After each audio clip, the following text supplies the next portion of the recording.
قرآن حکیم چھٹے پارے سورۃ المائدہ سے آیت نمبر 3 کا ترجمہ اور اس کے مطالب آپ کے سامنے پیش کیے گئے ہیں کہ اسلام یہ انسانوں کی نجات کا دین بن کر آیا ہے۔ اسلام کل دنیا انسانوں کے لیے رحمت کا دین بن کر آیا ہے۔ مسلمانوں کی ذمہ داری اس دین کو محفوظ کرنا، اس دین کے علم کو محفوظ کرنا، اس دین کے علم کو عمل میں ڈھالنا، اس دین کی دنیا انسانیت کو دعوت دینا، یہ مسلمانوں کی ذمہ داری ہے۔ اور ہر دور کے مسلمانوں نے ان میں سے جلیل القدر لوگ وہ تھے،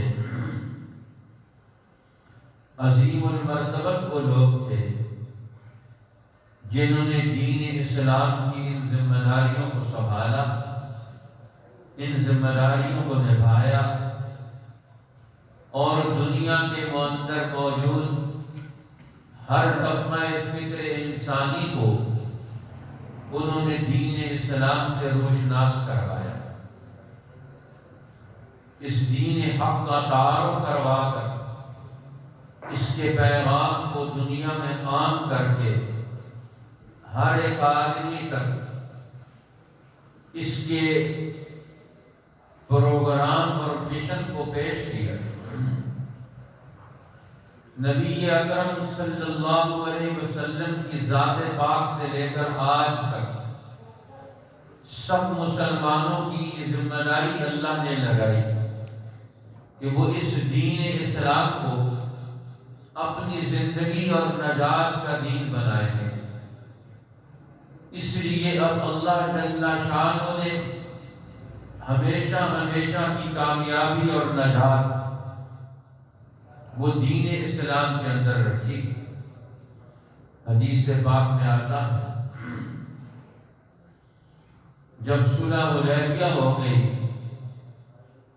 تو صلح حدیبیہ سے پہلے مکہ کے سرداروں نے ایسا ماحول بنایا دشمنی کا، نفرت کا، کہ مکہ کے عام لوگ بھی پروپیگنڈے کی وجہ سے دین اسلام پر غور نہیں کرتے کہ یہ دین ہمارا دین، یہ مظلوموں کا دین، یہ عوام کا دین ہے، یہ انسانوں کے لیے رحمت کا دین ہے۔ اس کے بجائے اس کو انہوں نے نفرت میں ڈھال دیا۔ ہر طبقے کو انہوں نے اسلام سے دور کرنے کی منصوبہ بندی کی۔ ہر آدمی کے سامنے پروپیگنڈا کرتے کہ یہ دین نہیں ہے، یہ جادوگر ہے، یہ اپنے ماں باپ کے دین سے الگ کر دیتا۔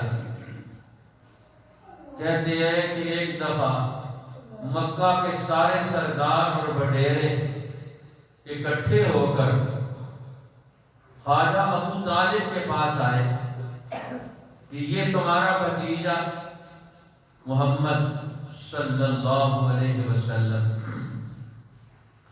اس نے ہمارے معاشرے کے اندر نفرت ڈال دی، لڑائی ڈال دی، خرابی پیدا کر دی، اور اس نے بگاڑ پیدا کر دیا۔ اب اس کا حل نکالو۔ تو انہوں نے پوچھا کہ بتاؤ، اس میرے بھتیجے نے تمہارے مال کو چھینا، کسی کی عزت پہ ہاتھ ڈالا ہے، کسی کو جانی طور پر نقصان پہنچایا ہے۔ کہنے لگے یہ تو نہیں کیا۔ تو میں پھر معاشرے میں بگاڑ اس کی وجہ سے کہاں سے آیا؟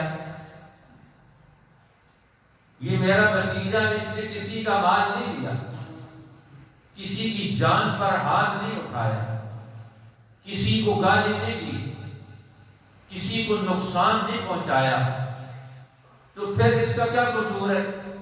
تم اس کی شکایت لے کر آئے ہو میرے پاس کہ یہ نیا دین لے آیا ہے،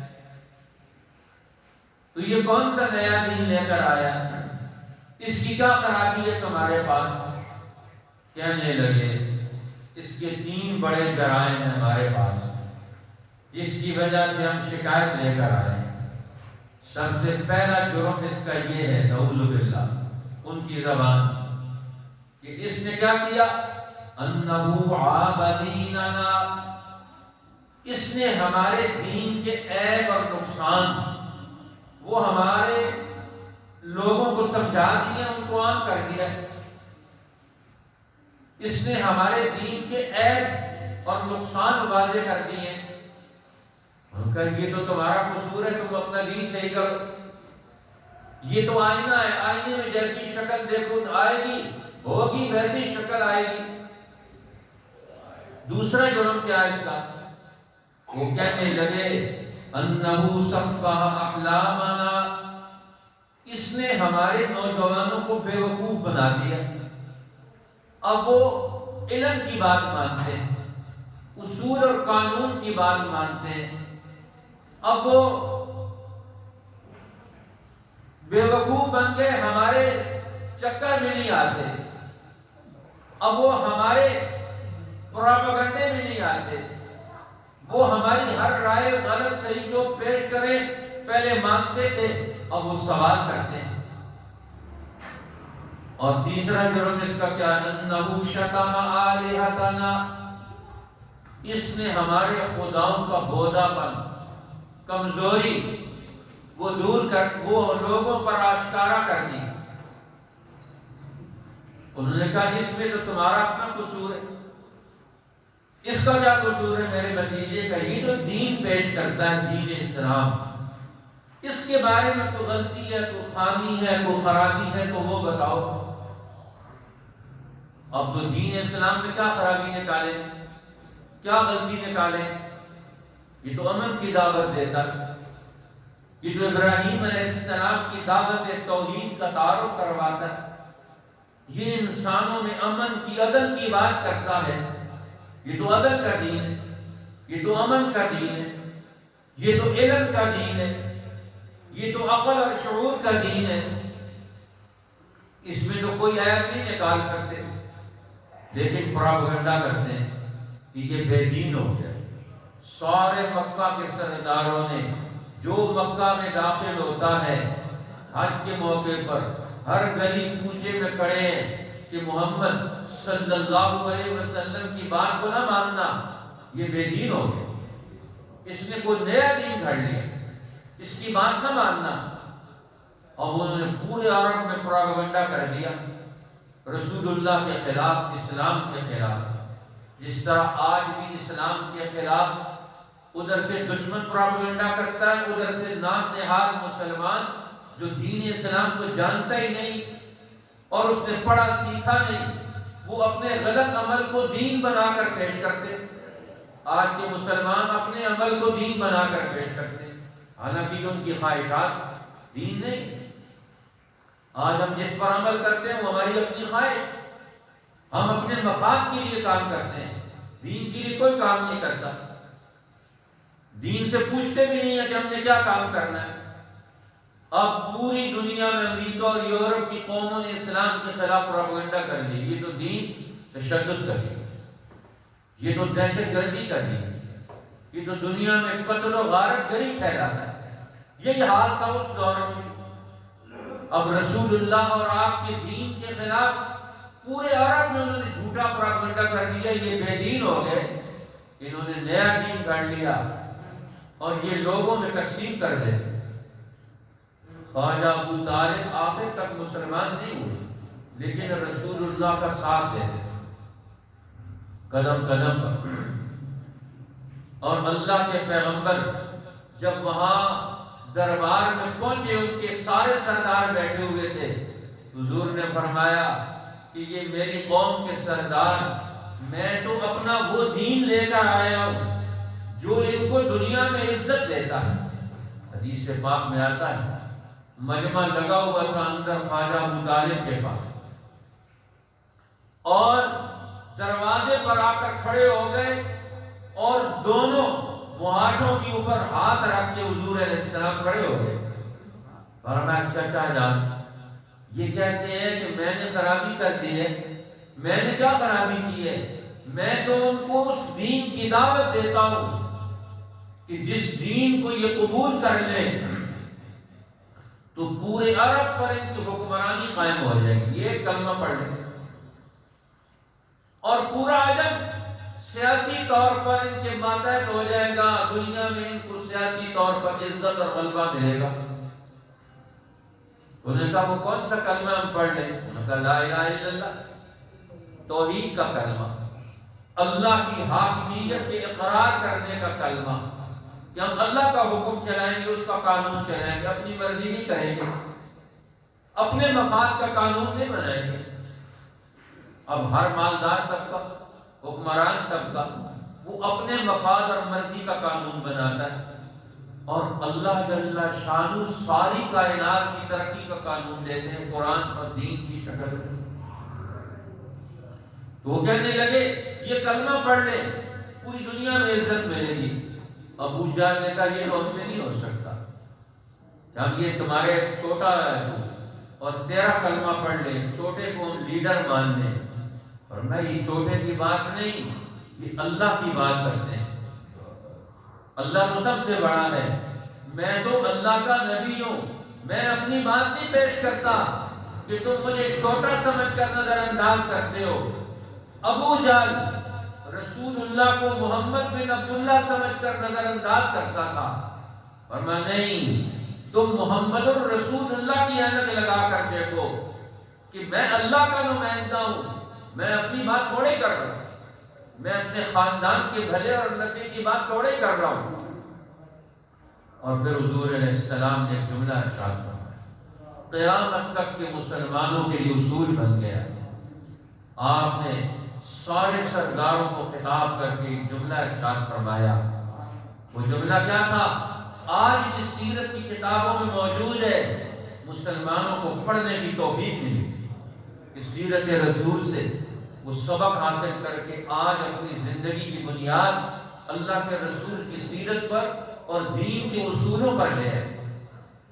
اللہ کے رسول صلی اللہ علیہ وسلم نے اس بھرے دربار میں یہ جملہ ارشاد فرمایا، فرمایا واللہ لو وضعوا الشمس فی یمینی والقمر فی یساری، اللہ کی قسم یہ سارے لوگ مل کر سورج کو میرے دائیں ہاتھ پر لا کے رکھ دیں، والقمر فی یساری، اور چاند کو میرے بائیں ہاتھ پہ لا کے رکھ دیں، دنیا میں زمین کی حکومت بھی مجھے مل جائے اور آسمانوں کی حکومت بھی مجھے دے دے، اور یہ میرے ساتھ سودا بازی کرنا چاہتے۔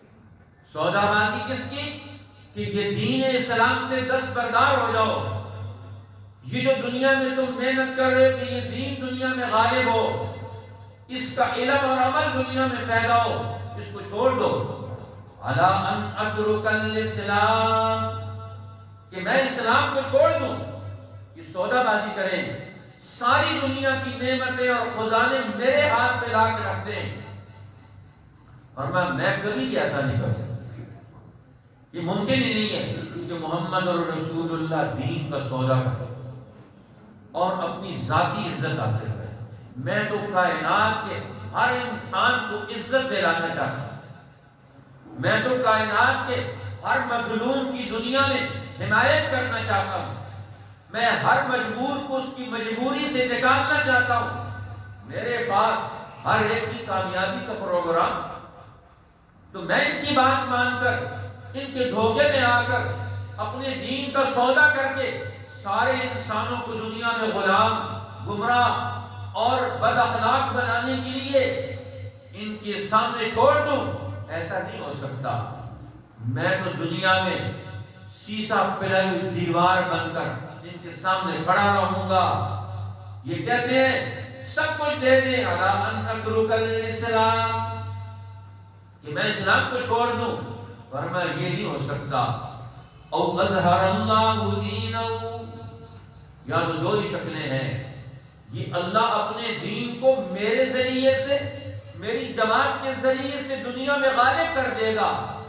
او اہلک دونہ، یا میں اللہ کے دین کے لیے اپنی جان، اپنا مال، اپنا وقت، اپنی ہر چیز قربان کر دوں گا. میں اس کے لیے اپنے آپ کو لگا ڈالوں، قربان کر ڈالوں. اب میرے لیے اور تمہارے لیے دو ہی راستے ہیں، یا تو تم میرے معاون بن جاؤ، یا پھر آنے والے دور کی تباہی اور بربادی اپنے مقدر میں لے کر تم ہمیشہ کے لیے تباہ و برباد ہو جاؤ. تمہارے لیے اس موڑ پر دو ہی فیصلے ہیں، یا تو اسلام کے فرما بردار محمد الرسول اللہ کے ساتھی بن جاؤ، اور یا پھر اسلام کے مقابلے میں کھڑے ہو کر اس کے دشمنوں میں اپنا نام لکھوا کر ابد الآباد کی ذلت اپنے مقدر میں ٹھہرا لو. اب تمہارا فیصلہ تمہارے پاس ہے. اب وہاں سے وہ سردار نکلے، پورے عرب کے اندر رسول اللہ کے خلاف پروپیگنڈے کی آگ لگا دی. ابو طالب کی جہان دیدہ انسان تھے، اور انہوں نے جب یہ بات دیکھی تو انہوں نے اپنے خاندان کا تعارف کروا کر، خانہ کعبہ کی خدمات کی تاریخ بیان کر کے، پھر درمیان میں نبی پاک صلی اللہ علیہ وسلم کا تعارف کروایا اور آپ کے دین کا تعارف کروایا. اللہم ان دین محمد خیر ادیان البریۃ دینا. اللہ کی قسم، دنیا میں جتنے دین موجود ہیں آج وہ بگڑ چکے ہیں، خرابیوں کا شکار ہیں، کسی میں وہ خیر نہیں. ان دین محمد خیر ادیان البریۃ دینا. محمد صلی اللہ علیہ وسلم جو دین لے کر آئے ہیں، یہی سب سے کائنات کے سارے دینوں میں، سارے نظاموں میں، سارے قانونوں میں سب سے بہترین نظام حیات ہے اور دین حیات ہے. اس سے بڑھ کر دنیا میں کوئی خیر والا دین نہیں ہے. اب یہ تو ابھی اسلام کا آغاز تھا، اس کا عمل تو انہوں نے دیکھا نہیں تھا، لیکن رسول اللہ کو تو انہوں نے دیکھ لیا، ان کے اخلاق کو تو دیکھ لیا تھا. تو خالد بن الولید صلح حدیبیہ کے بعد مسلمان ہو گئے، پروپیگنڈا ختم ہوا اور مکہ کے لوگ فوج در فوج اسلام میں داخل ہو گئے.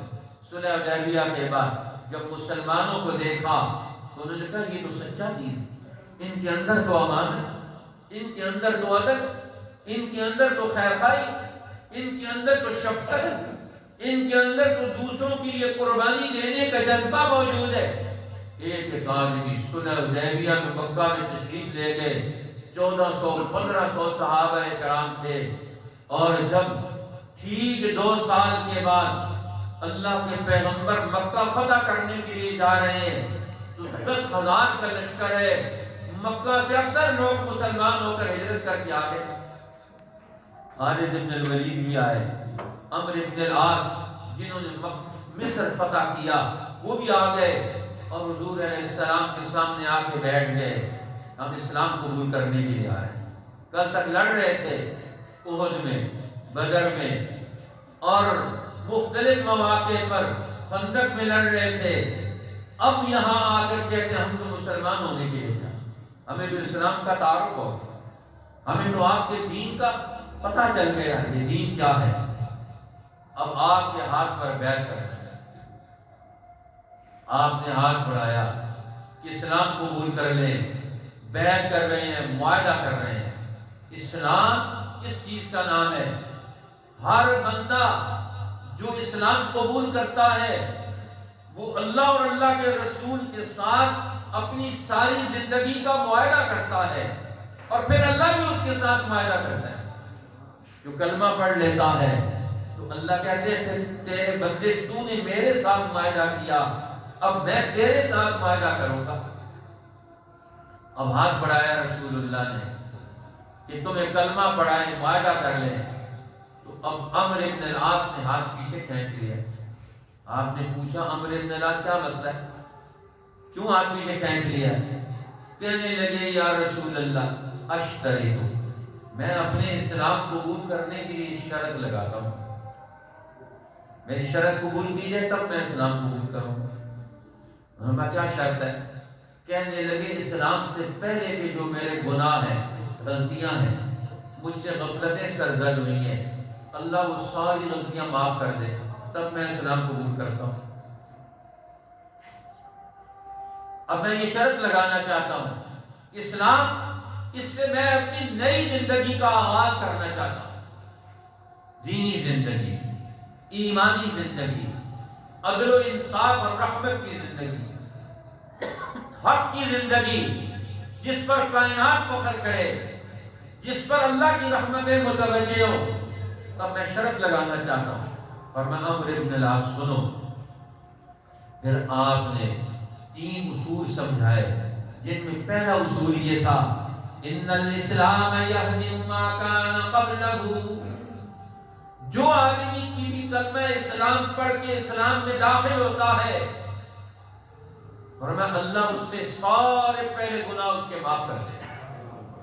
اسلام سارے پہلے گناہوں کو گرا دیتا ہے۔ ان الاسلام یہدم ما کان قبلہ، اسلام اپنے سے پہلے سارے گناہ معاف کر دیتا ہے۔ اسلام کا کلمہ پڑھ لینے کے بعد، اللہ سے معاہدہ کر لینے کے بعد، ہم تیرے دین کو، تیرے قانون کو، تیرے حکم کو سینے سے لگائیں گے، اس پر عمل کر کے دکھائیں گے۔ اللہ کہتے ہیں پچھلے سارے گناہ معاف کر دیے۔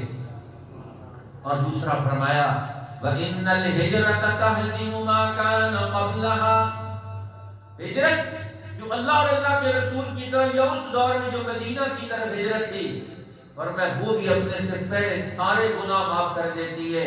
تم اسلام بھی قبول کر رہے ہو اور تم ہجرت کر کے بھی آئے ہو اپنا گھر بار چھوڑ کے، تو تمہارے گناہ کہاں رہیں گے؟ اور تیسرا اصول فرمایا وَإِنَّ الْحَجَّ يَهْدِمُ مَا كَانَ قَبْلَهُ، حج بھی اپنے سے پہلے سارے گناہ معاف کر دیتا ہے۔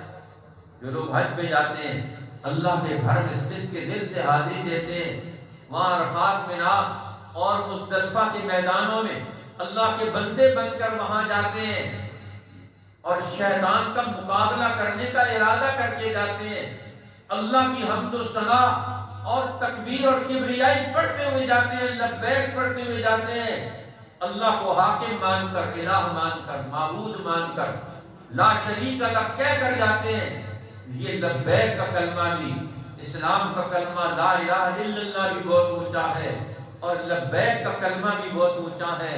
فرمایا جس نے صدق کے دل سے پڑھ کر یہاں ذرا قدم لگائے، ابراہیم و اسماعیل اور محمد الرسول اللہ اور آپ کے 1,44,000 صحابہ کے اسوے پر اس نے یہ قدم لگا دیے، اس کی زندگی بدل گئی۔ اور میں اسلام تو تمہیں بدلنے کے لیے آیا، تمہاری حیثیت کو بدلنے کے لیے آیا، تمہاری شان بدلنے کے لیے آیا، تمہارا مقام بدلنے کے لیے آیا، تمہاری حالت بدلنے کے لیے آیا، تمہارے اعمال و اخلاق بدلنے کے لیے آیا ہے، تمہاری نسلوں کو دنیا میں لیڈر اور رہنما بنانے کے لیے آیا ہے۔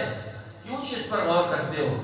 اللہم ان دین محمد خیر ادیان البریۃ دینا، میں نے تو مطالعہ کیا آج کے دور کی کائنات کا، اس میں محمد صلی اللہ علیہ وسلم کے دین سے بڑھ کر کائنات میں کوئی دین خیر نہیں رکھتا، ساری خیریں اسی میں جمع ہیں۔ اور 1000 سال سے زیادہ عرصہ دنیا نے عملی مشاہدہ کیا کہ ہر قوم کو اسلام سے خیر ملی، ہر فرد کو اسلام سے خیر ملی، ہر آدمی کو دنیا میں عزت ملی، حفاظت ملی، ترقی ملی، کامیابیاں ملی۔ قوموں کی قومیں ہزاروں، لاکھوں، کروڑوں کی تعداد میں ان کو اسلام کی عزتیں اور برکتیں ملی، اور 200-250 سال سے مسلمان بھی، اور پوری دنیا آج جہنم بنی ہوئی ہے۔ کیوں؟ اسلام، اس کو دنیا سے رخصت کیا گیا، نظام سے نکالا گیا، علم سے نکالا گیا، قانون سے نکالا گیا، اخلاق سے نکالا گیا۔ آج اس کا پرسان حال، اس غریب الدیار اسلام کو پہچاننے والے مسلمان بھی نہیں ہیں، جس نے اول سے لے کر پورا اسلام پڑھا، آج اپنی مرضی کا اسلام مانتے ہیں۔ قرآن کو کہتا ہے تمہاری مرضی کا اسلام نہیں چلے گا، تمہارے بادشاہوں کی مرضی والا اسلام نہیں چلے گا، تمہارے مولویوں اور پیروں کی مرضی والا اسلام نہیں چلے گا۔ اسلام تو اللہ اور اللہ کے رسول اور صحابہ اور اہل بیت کی مرضی والا چلے گا۔ یا ایھا الذین آمنوا ادخلوا فی السلم کافۃ، اے ایمان والو پورے کے پورے اسلام میں داخل ہو جاؤ۔ پورا اسلام اللہ مانتا ہے، آدھا اسلام نہیں مانتا، آدھا تیتر آدھا بڑے ہے۔ آج مسلمانوں نے رلا ملا کر رکھا ہو۔ اللہ میرے اور آپ کو محتاج، تمہارا محتاج نہیں ہوتا کہ خالص دین لے کر آؤ۔ اللہ تعالیٰ قیامت کے دن خالص دین مانگے گا۔ الا للہ الدین الخالص، اور میں میرے پیغمبر اعلان کر کے بتا دیں ان کو، تمہارا ملاوٹ والا دین اللہ کو بالکل پسند نہیں ہے۔ الا للہ الدین الخالص، اللہ کو خالص دین چاہیے، جس میں توحید ہو، جس میں عدل ہو، جس میں محمد رسول اللہ کی رسالت، جس میں آخرت کا یقین ہو، جس میں ہر کمزور اور مظلوم کا حق اس کو دے کر اس کو عزت دے دے۔ ورنہ وہ دین اللہ کو پسند ہے، ورنہ وہ دین لے کر آؤ۔ آج بھی دنیا اس دین کی طرف رکھتی ہے، لیکن آج مسلمان غافل ہیں۔ دنیا میں اس اسلام کو پیش کرنے والا آج محمد الرسول اللہ کا نمائندہ سویا ہوا ہے، ابو بکر صدیق کا نمائندہ سویا ہوا ہے، عمر ابن الخطاب کا نمائندہ آج سویا ہوا ہے، عثمان ابن عفان، علی المرتضی، صحابہ اکرام، آل بیت، تابعین، تبع تابعین، اولیاء اللہ، محدثین، فقہائے امت، جنہوں نے اسلام کا جھنڈا بلند رکھا تھا، آج ان کا نام لینے والا ان کا نام لیتا ہے، اسلام کا نام نہیں لیتا۔ جھگڑے کے لیے فرقہ پیش کرتا ہے، دین پیش نہیں کرتا جھگڑا مٹانے کے لیے۔ آج مسلمان میں یہ اہلیت اور صلاحیت ختم ہو گئی جو دین پیش کرتا تھا۔ اس لیے قرآن کی یہ آیت نمبر 3 سورہ مائدہ کی یہ دین حق کا تعارف کرواتی ہے۔ اس آیت کی روشنی میں ہم اس کا مطالعہ کریں، انشاءاللہ اگلے جمعے میں مزید اس کی اہم باتیں آپ کے سامنے پیش کی جائیں گی۔ اللہ جل شانہ ہمیں دین کی سمجھ عطا فرمائے، اس دین کی